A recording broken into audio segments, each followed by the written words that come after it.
Labadiena. Malonu, kad jungiatės prie projekto klinikinės elektrostimuliacijos svarba kineziterapijoje ir reabilitacijoje. Projektas finansuojamas ES Erasmus Plus programos lėšomis. Projekto partneriai: Pamukalės universitetas, Krajovos universitetas, Hatay Mustafa Kemal universitetas, Baskent universitetas, Suleiman Demirel universitetas, Šiaulių valstybinė kolegija, Burdur Mehmet Akif Ersoy universitetas ir visų šių šalių kineziterapeutų draugijos. Ketvirtas modulis – denervuotų raumenų elektrostimuliacija. 4.3 – neuropraksija. Vertė ir įgarsino Šiaulių valstybinės kolegijos asistentė Erika Petraitytė, rengė Zeliha Ozlem Juruk. Įvadas. Periferinių nervų pažeidimas, trumpiau PNP, tai motorinių, sensorinių ir autonominių nervų veiklos sutrikimas, kurį sukelia periferinės nervų sistemos struktūros pažaida. Maždaug 5% PNP sukelia traumos, tarp kurių ir peties rezginio bei šakneliniai sužeidimai. PNP klasifikacija. Patyrus PNP, periferinėje nervų sistemoje pasireiškia nevienodo sunkumo pažaida. PNP klasifikuoti pasitelkiamos Sedono ir Sunderlando sistemos. Sedonas PNP išskyrė kaip neuropraksiją, aksonotmezę ir neurotmezę. Sunderlando klasifikacija yra kiek išsamesnė, pagal ją PNP dalijamos į 5 stadijas. PNP klasifikacija. Pagal Sedon neuropraksija, pagal Sunderland. Pirmoji stadija – sužalojimas būtų židininė segmentinė demielinizacija, savaiminis atsikūrimas vyksta, nervų laidumo tyrimas, tai būtų visiška dalinė laidumo blokada proksimaliai ir po 2 savaičių distaliai išlikusi laidumo blokada. Elektromiografija – normali morfologija, bet prastas motorinio vieneto veikimo potencialo įdarbinimas ir neįprastas aktyvumas, užsitęsus demielinizacijai. Pagal Sedon aksonotmezė, pagal Sunderland. Antroji stadija – sužalojimas, aksono pažeidimai, endoneurimas nepažeistas, savaiminis atsikūrimas vyksta, tačiau lėčiau už neuropraksiją, nervų laidumo tyrimas, visiška dalinė laidumo blokada proksimaliai, distaliai išlikusi laidumo blokada prieš įvykstant valero denervacijai. Elektromiografija rodo neįprastą aktyvumą.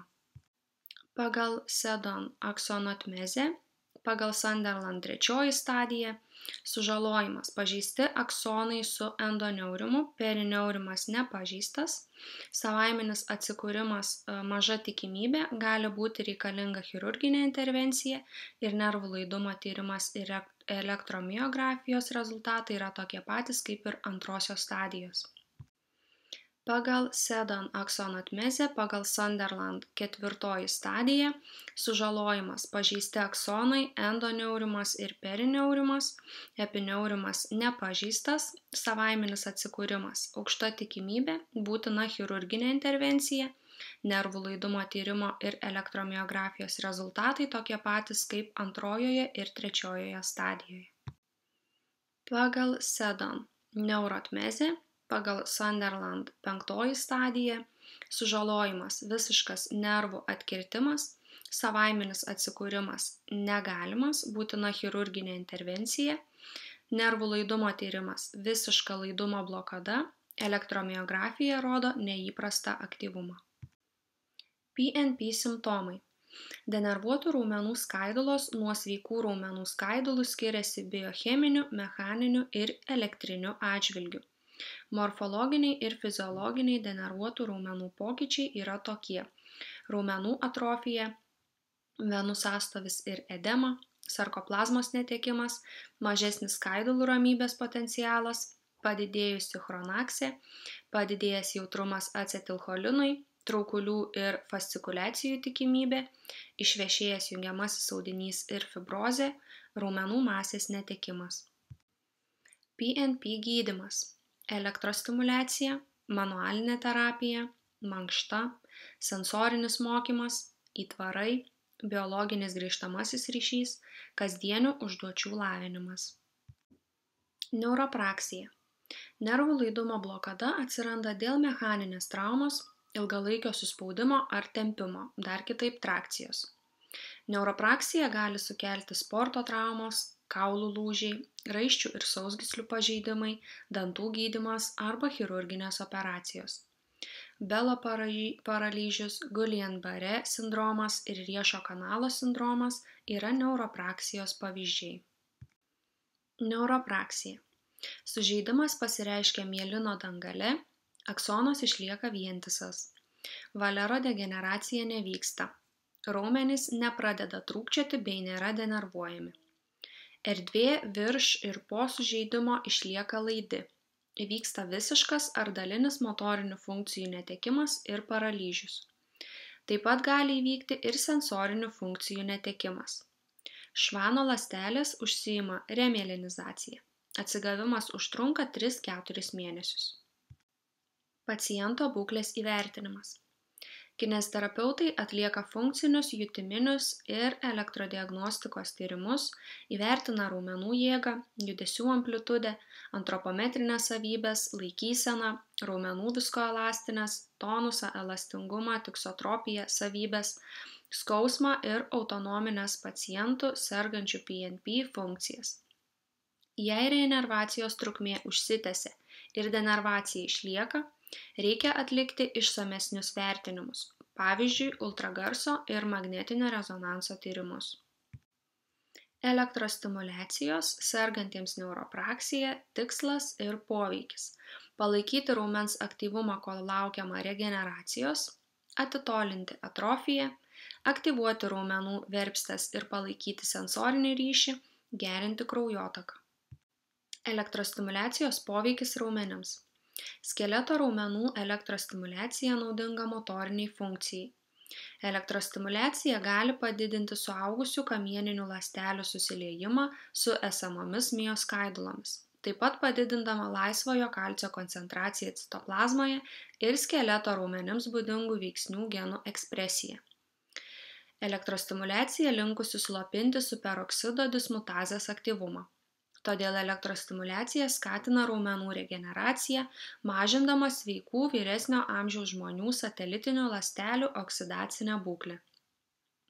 Elektrostimuliacija gali sustiprinti glikolitinių ir riebalų rūgščių apykaitos procesų pokyčius, nes elektrostimuliacija padidino 4 tipo gliukozės nešiklio pernešimą į plazminę membraną. Raumenų susitraukimai suaktyvina adenozino monofosfato aktyvuotą baltymų kinazę, kuri didina gliukozės įsisavinimą.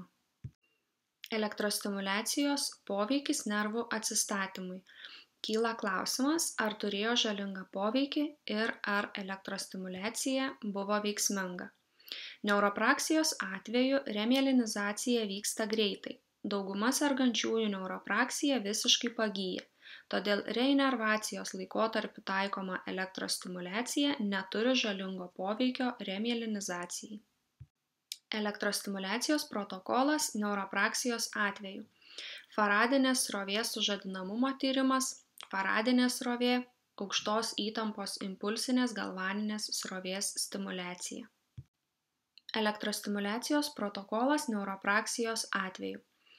Amplitudės parametras turi būti aukščiausias, koks tik sukelia tetaninius susitraukimus ir nekelia pacientui diskomforto. Atrofavusius ir denervuotus raumenis būna daug lengviau sužeisti. Perteklinė raumenų elektrinė stimuliacija gali baigtis trauma. Aukštesnės amplitudės srovė kelia stiprius ir gilius raumenų susitraukimus, bet aukštesnės amplitudės srovė taip pat gali sukelti ir traumą. Ilgos impulso trukmės ir aukštos amplitudės srovė esant nepažeistam jutimui gali būti skausminga. Tikslas – geriausias susitraukimų atsakas, jaučiant kiek įmanoma mažiau skausmo. Elektrostimuliacijos protokolas neuropraksijos atveju. Venkite išvarginti raumenis. Siekiant nesukelti raumenų oksidacinės pažaidos, pastebėjus nuovargio ženklus, elektrostimuliaciją reikia nedelsiant nutraukti. 90 kiekvieno raumens susitraukimų turėtų būti atliekama 3 ciklais po 30 arba 2 ciklais po 45 susitraukimus. Gydymo seansai planuojami 3-5 kartus per savaitę, iš viso apie 8 savaites. Gydymą elektrostimuliacija reikia pradėti kiek įmanoma anksčiau, kai nustatoma PNP. Gydymą elektrostimuliacija reikia nutraukti pagijus iki aktyvaus judėjimo stadijos. Elektrostimuliacijos protokolas neuropraksijos atveju.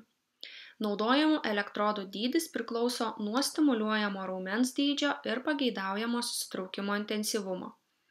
Nedideliems raumenims stimuliuoti galima naudoti mažus elektrodus. Norint stimuliuoti didesnius raumenis ir raumenų grupes, reikia didesnių elektrodų. Vieną iš elektrodų galima dėti ant geriausiai sužadinamos raumens dalies. Antrasis elektrodas dedamas patogioje vietoje šalia gydomo raumens. Kitas variantas – abu elektrodus dėti šalia raumens pradžios vietos arba intarpo. Odą reikia nuvalyti alkoholio sudėtyje turinčia servetėle, kad būtų pašalinti odos likučiai, prakaitas ir nešvarumai. Elektrostimuliacijos protokolas. Srovės tipas. Pulsuojanti kintamoji srovė, faradinė srovė, asimetrinė dvifazė, aukštos įtampos impulsinė galvaninė srovė.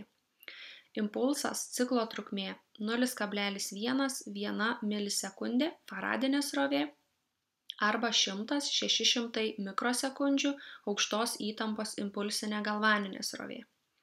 Amplitudė sukelianti pakenčiamus susitraukimus. Impulso dažnis mažiau negu 40 Hz lėtai susitraukiantiems raumenims, 50-70 Hz greitai susitraukiantiems raumenims. Kėlimas, žeminimas 1 sekundė su 3 sekundėmis.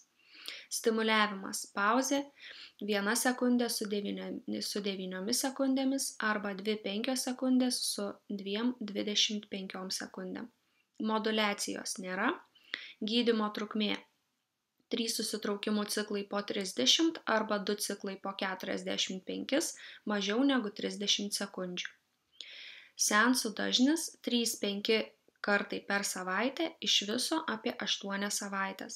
Poliariškumo nėra, elektrodų išdėstymas bipoliarinė ar monopoliarinė technika lygiagrečiai skaiduloms. Klinikiniai elektrostimuliacijos sergantiems neuropraksija ar Belo paralyžiumi įrodymai. Kyla klausimas, veiksminga ar neveiksminga. Klinikiniai elektrostimuliacijos sergantiems neuropraksija ar Belo paralyžiumi įrodymai. Buvo atliktas atsitiktinių imčių kontroliuojamas tyrimas. 60% ankstyvosios Belo paralyžiaus stadijos pacientų, 57,1% pacientų nebuvo pasireiškusi aksonų degeneracija. Pirmoji grupė – standartinė kineziterapija ir reabilitacijos programa. Antroji grupė – standartinė programa plus 3 savaičių trukmės elektrostimuliacija po 5 dienas per savaitę. Rezultatai – elektrostimuliacija pagerino veido judesių funkciją ir elektrofiziologinės savybės po 3 mėnesių atliktos medicininės peržiūros metu. Klinikiniai elektrostimuliacijos sergantiems neuropraksija ar Belo paralyžiumi įrodymai. Metaanalizė atskleidė, kad su elektrostimuliacija derinamas medicininis gydymas sukelia mažiausiai padarinių, tačiau yra didesnė tikimybė patirti lengvą žalingą poveikį. Dažniausiai minimas žalingas poveikis buvo skausmas ir kontaktinis dermatitas. Metaanalizėje taip pat padaryta išvada, kad elektrinė stimuliacija gydant Belo paralyžių vis dar yra prieštaringa dėl nestandartizuotų dažnio, intensyvumo, impulso trukmės, gydymo laiko ir susitraukimų skaičiaus parametrų.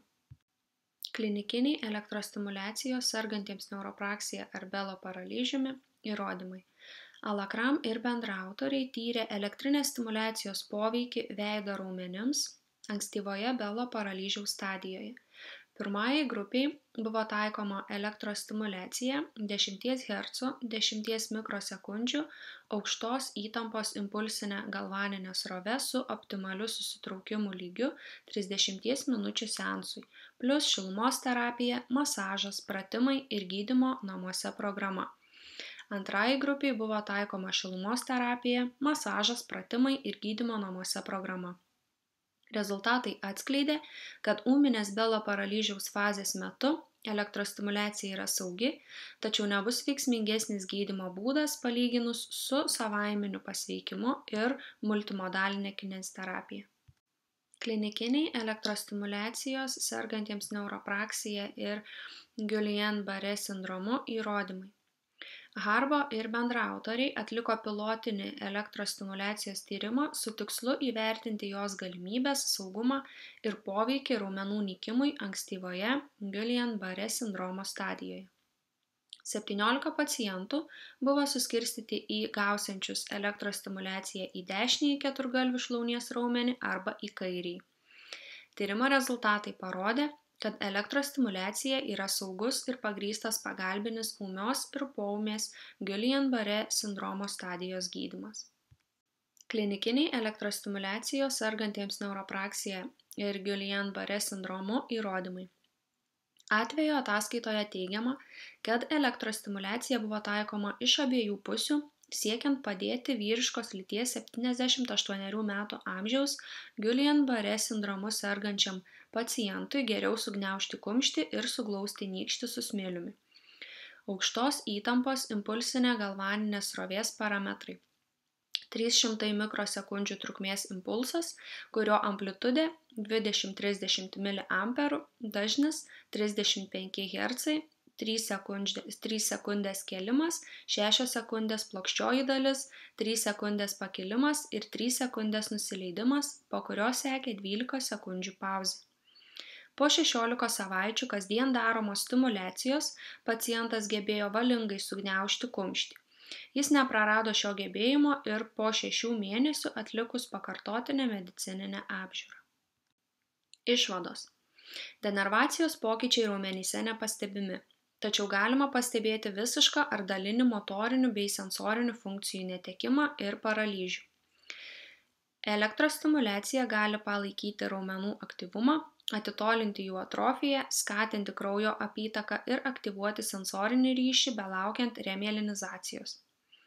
Nors kai kuriuose tyrimuose ir pranešama apie teigiamą elektrostimuliacijos poveikį, kai kurie mokslininkai mano, kad neuropraksijai gydyti elektrostimuliacija nėra būtina.